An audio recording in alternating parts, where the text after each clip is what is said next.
Welcome back. We were founded as a representative democracy, but you'd hardly know it these days as Californians have embraced direct democracy through the use of initiatives and propositions, and simultaneously diminished the ability of the legislature through ballot box budgeting, term limits, and the like. We're talking with Assemblymember Villines and former Senator David Cogdill about the issues with the legislature. So let me ask you, how do we restore the credibility and the power of the legislature? It's the heart of any representative democracy. How do we do that? Well, I think, again, we're on the right track as it relates to the redistricting that we know is coming in 2012. That'll hopefully be one that is, again, creates a situation where people that are elected to office are going to have to be more responsive to the people they represent in order to keep their job. And then the second part of it would be term limit reform, so that once a legislator gets there, in order to keep their job and to have that incentive necessary to do that, they've got to do a good job. They've got to be productive for the people that they represent, rather than the situation we have now where really just have to worry about that special interest group or group of special interests that put you in office and make sure you can do what they need you to do to stay there. That's what's wrong with the system. You know, term limits is interesting. A lot of people think that term limits can never be changed, but it's interesting. Since 2002, 6 states have repealed term limits, one of them being Idaho, which is not exactly a liberal state. It's more of a conservative state. Do we need to change or do away with term limits?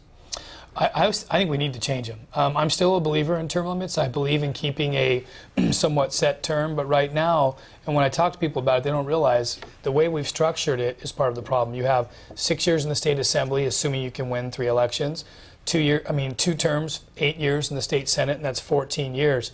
People spend most of their time trying to run for office and get to the next seat to give more time in the legislature, and that creates just terrible dysfunction. What I think we should do is say you have one block of time, 14 years, maybe even cut it to 12. One block of time you can stay in either house as long as the people believe in you and re-elect you. You can stay in, you can keep staying in the legislature and get some policy background and be able to build relationships so that you can ultimately get to where you're solving problems instead of creating them. And that really has been part of the problem. It's not just the legislators are looking for the next position, but it's also the staff and the lobbyists and their influence. How you've been up there? I mean, sure. What is their influence with term limits? Well, I had an interesting perspective because I was staff when term limits had just started. And then I went home and was a part of a business and then came back as a legislator.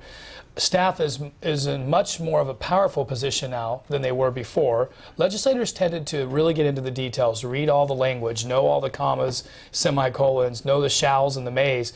That has shifted to staff to a great degree and less to the elected body because, frankly, they're not there long enough to understand some of the deep intricacies of water law or... So we're becoming more bureaucratic in a way? Well, in a way, we're becoming more dependent on staff, which is what they originally wanted to get away from, was one of the issues. Mm-hmm.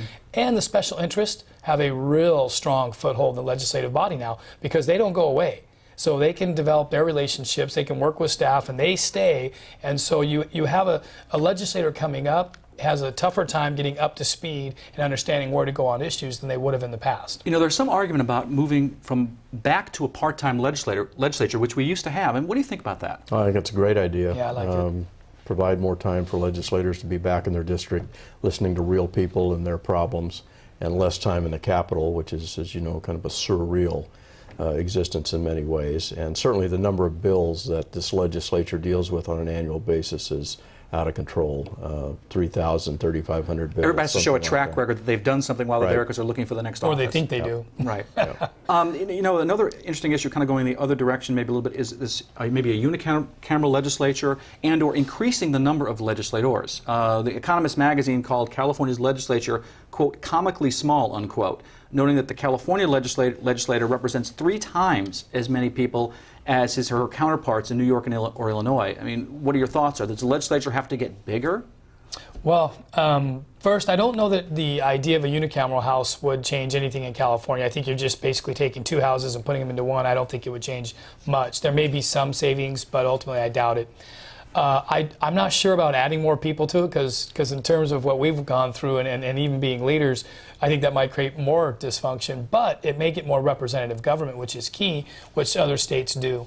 But I would say I would go back to there's some basic things that could fix that issue. But what people really want to do is have more effective government.